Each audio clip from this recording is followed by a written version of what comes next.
नमस्कार बच्चों, कैसे हो आप सब। मुझे आशा है सभी बच्चे अपने घर पर कुशल मंगल से होंगे। आज हम पढ़ने वाले हैं रहीमदास जी का बहुत ही महत्वपूर्ण दोहा। ये दोहा बहुत ही अच्छा है क्योंकि ये हमें बहुत कुछ सीखने को देता है। दोहा है रहीमदास जी का। मथत मथत माखन दही, दही रही बिल गाय, रही मन सोई मीत है, भीर पड़े ठहराए, रही माँ भीर पड़े ठहराए। इसमें रहीमदास जी कहते हैं कि आपने देखा होगा गांव में या अब तो घरों में भी हम लोग जो दही निकालते हैं, तो दही में जो दही से पहले जो मलाई होती है, जो दूध के ऊपर मलाई जम जाती है, जब वो इकट्ठी हो जाती है तो उसमें हम रही डालते हैं और रही डाल करके उसको चलाते हैं और उसमें से घी निकल जाता है। और जब घी निकल जाता है तो इस तरह से निकलता है, जो पानी रह जाता है उसमें बिल्कुल भी नहीं चिपकता है, बिल्कुल अलग हो जाता है वो।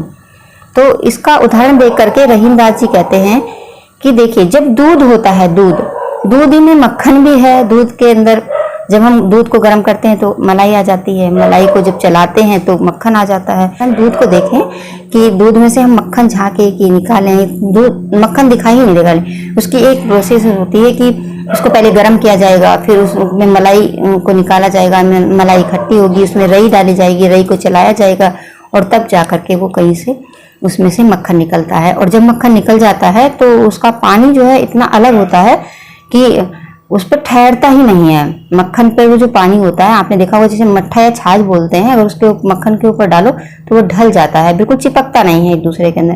तो इसका उदाहरण देकर के जो रहीमदास जी हैं वो कहते हैं कि जो मित्रता होती है, मित्रता, कुछ लोग ऐसे मित्रता रखते हैं कि जब हमारे पास सुख होता है, जब हमारे पास परेशानी नहीं होती है, तो वो इतने मिले जुले रहते हैं कि दोनों अलग हैं इसका आभास ही नहीं होता, इतने क्लोज होते हैं वो सब। तो जो लोग सच्ची मित्रता रखते हैं वो हमेशा उनकी सच्ची मित्रता रहती है, चाहे उनका दुख हो चाहे सुख हो, दोनों समान रहते हैं। लेकिन कुछ लोग मतलबी होते हैं, अगर मित्र पर मुसीबत आई तो वो उसका साथ छोड़ देते हैं। कैसे? जैसे कि जब मक्खन को निकाला गया तो उस समय जब वो दूध के अंदर था तो इस तरह से था कि वो दिख ही नहीं रहा था, लेकिन जैसे ही रही डाली गई, यानी परेशानी रूपी जब उसके अंदर रही डाली गई तो मक्खन अलग हो गया दूध से। और इस तरह से हुआ कि जैसे उस छाछ से मेरा, मतलब उस दूध से मेरा कोई रिश्ता ही नहीं था, इतना अलग हो जाता है कि अगर आप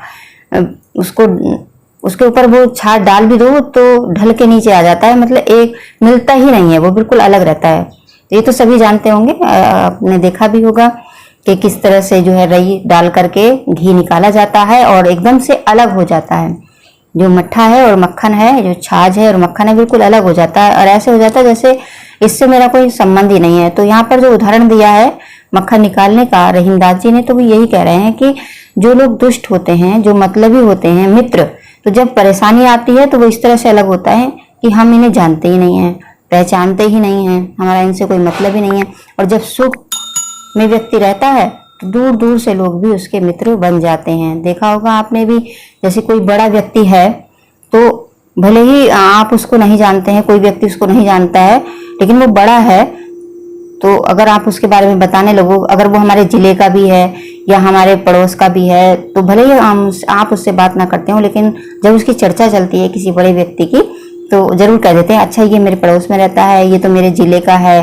और अगर इत्तेफाक से वो आपके घर आ जाए तो आप उसकी इतनी खातिरदारी करोगे, इतनी खातिरदारी करोगे और अपने आप को, मतलब क्या कहते हैं, उसको प्राउडी फील करोगे कि ये व्यक्ति जो है मेरे घर आया है। लेकिन अगर कोई गरीब व्यक्ति आपके घर आ जाता है तो उसका इतना आदर सम्मान नहीं होता है कि गरीब ही तो है, कौन सा मतलब कोई बड़ी बात है। रहीमदास जी हैं वो यही कह रहे हैं कि सच्चे मित्र वही होते हैं जो सुख दुख में समान रहे ना। जो मतलबी होते हैं वो सुख में साथ देते हैं और दुख में साथ जोड़ते हैं। जो मतलबी लोग होते हैं वो सुख में तो साथ देते हैं, लेकिन जब दुख आता है तो वो साथ छोड़ देते हैं।